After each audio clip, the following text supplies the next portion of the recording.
was going away. But today was the Boston Marathon day.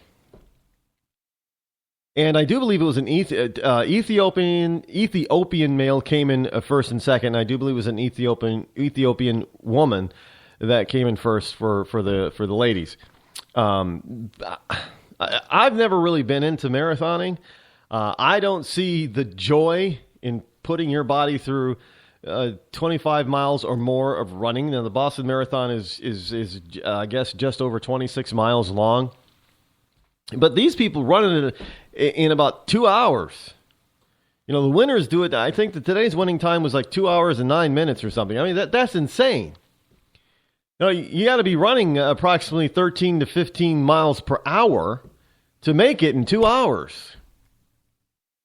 And, you know, when you consider that the average human walks, the average walking speed of the average human, and with their gait and everything, is about roughly 3 miles per hour. So you got to ratchet it up 10 miles an hour, and that's a lot of effort. You try running 15 miles an hour for any length of time, and you'll see it's not an easy thing. And they're doing this for two hours plus.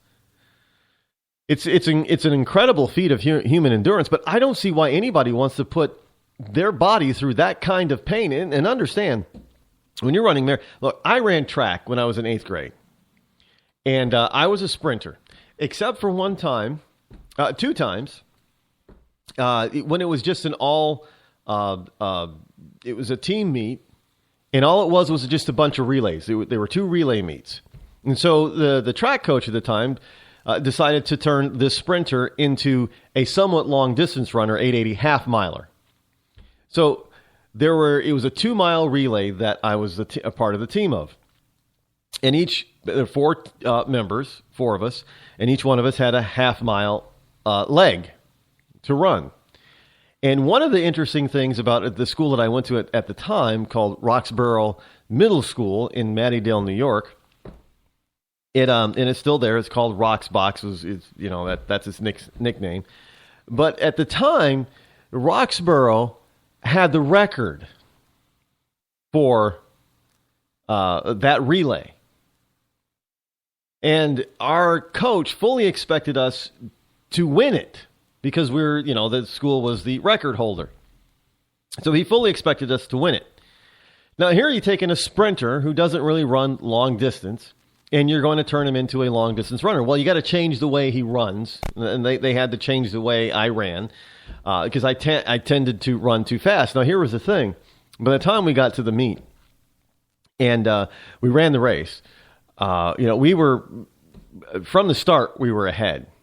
And each leg, I was the third in a third leg in a 4-man team. Now, each leg, we increased the lead. The first runner on the team got us out in front. The second leg, we increased the lead. The third leg, they tried to. What my coach told me to do was to pace myself behind the lead runner and then just sprint out ahead of him halfway around the second leg. Now, the problem is that for me, I thought that was great advice. Just keep pace with him, with the person, the kid that's right behind you. Just keep pace with him. Don't let him get more than a step ahead of you. Just keep pace with him, and then out sprint him that last half of the track on your last leg, because it's a half mile is 2 trips around the track. And so I'm okay. I'll do that, coach. Now the problem is that I had been taught by my coaches how to run long distance. And the problem it was faster than what that kid in front of me could run. So there were a number of times I almost tripped on him. So I had to pull back. And so finally I just couldn't stand it. About 3/4 of the way, I just took off. There was about 3/4 of the way left around the last lap. I took off. And we increased, but we missed the record. We missed the state record by 6 seconds. Now, by me following that kid, I was off my best time of 7 seconds. We could have had the new state record if I didn't listen to the coach in telling me just to keep pace with that kid. See, one of the things you have to learn is that you have to know your own endurance.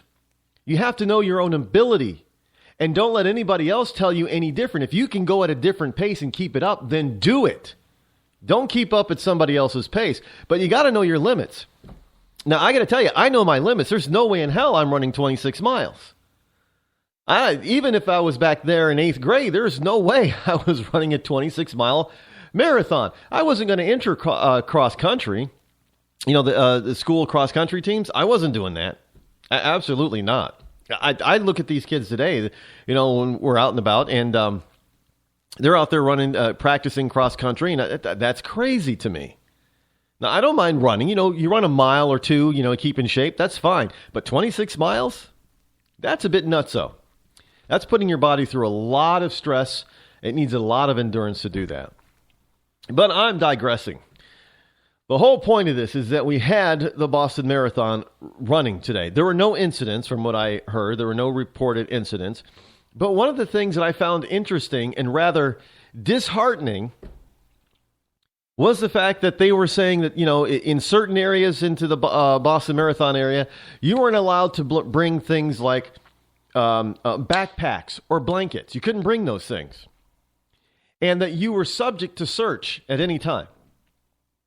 And there were people on the radio, local radio show hosts, who seemed to think that that was okay and that was a good thing. And that anybody who was against it was a nut job. Now, I'm going to reverse it and say, what are you, crazy? Because you had two jerks, I could think of another name for them, who decided to commit an act of terror and scare the bejesus out of everybody, you are now going to be so frightened that you're going to give up your freedom and your liberty to state control just so you can stay safe? Well, you're not going to stay safe because you are going to end up being a victim of your state.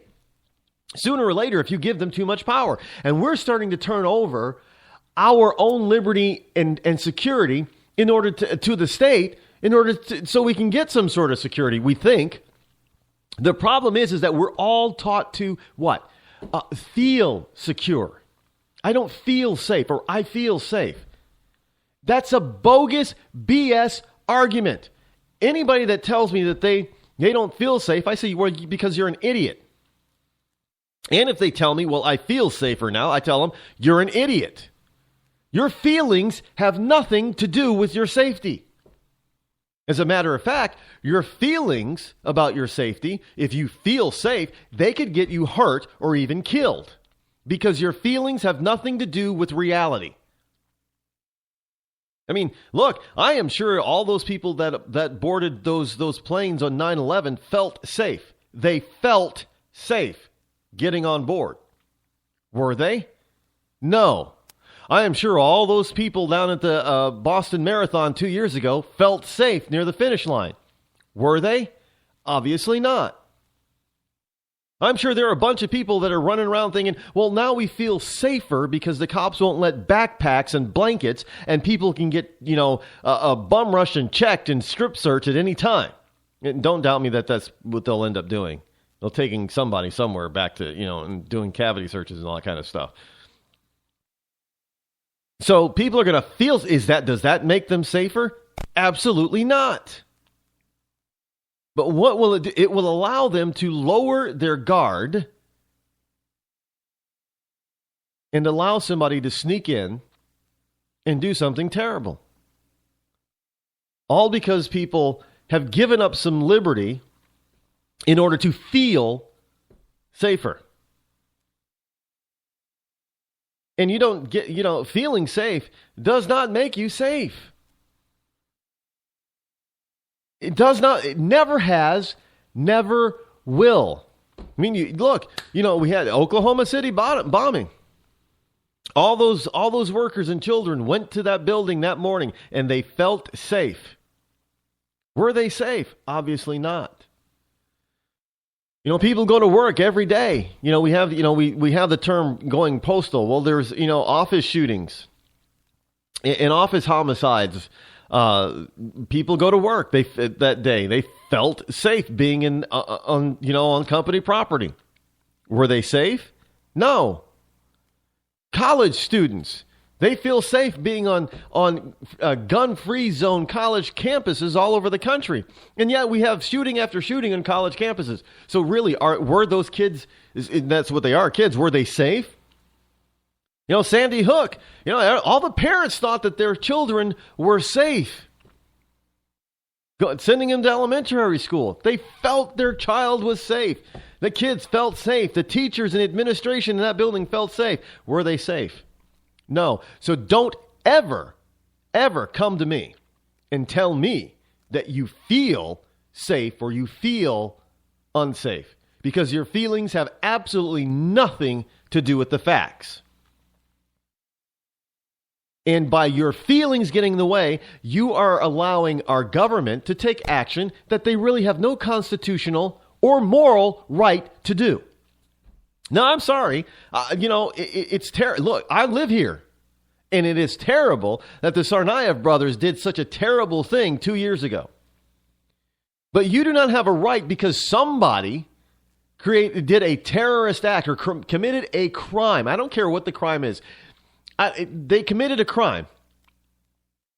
Big deal. Crime is being committed here all the time in this country. They committed a type of crime that now all of a sudden I'm supposed to give up my liberty, my freedom, supposed to amend my constitutional and God-given inalienable rights just so somebody else feels safe? No. That's not the way it's done in America. We don't do things so people feel better about them.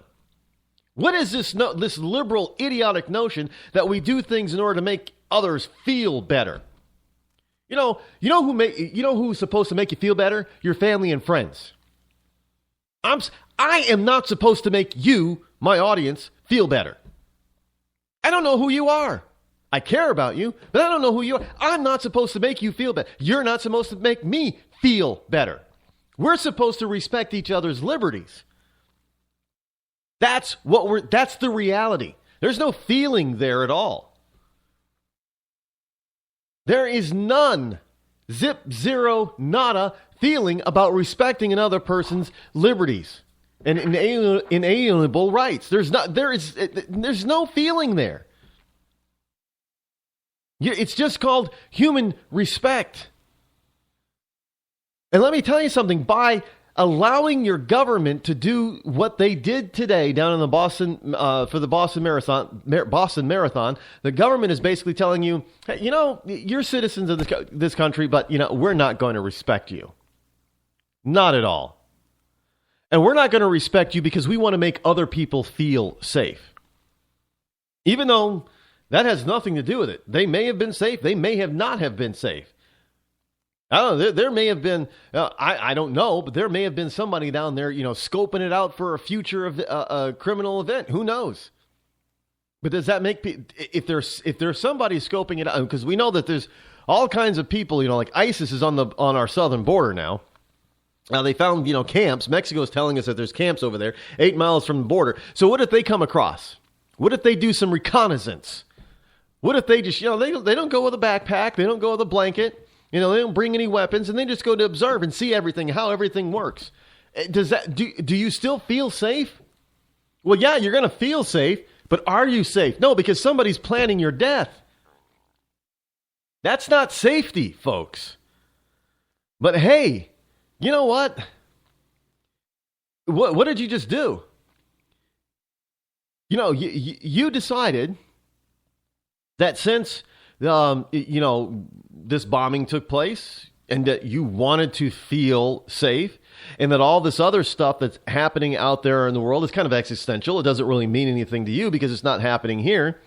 And, the whole notion that ISIS might be across the border and massing and trying to come over and infiltrate this country by illegally entering and then, going to all these different places and events, massive events, and they're following the rules at the time so everybody feels safe, but they're plotting how to get around them. And I ask you, once they come back and they figure out how to get around, All that safety precaution, and they commit another act of terror.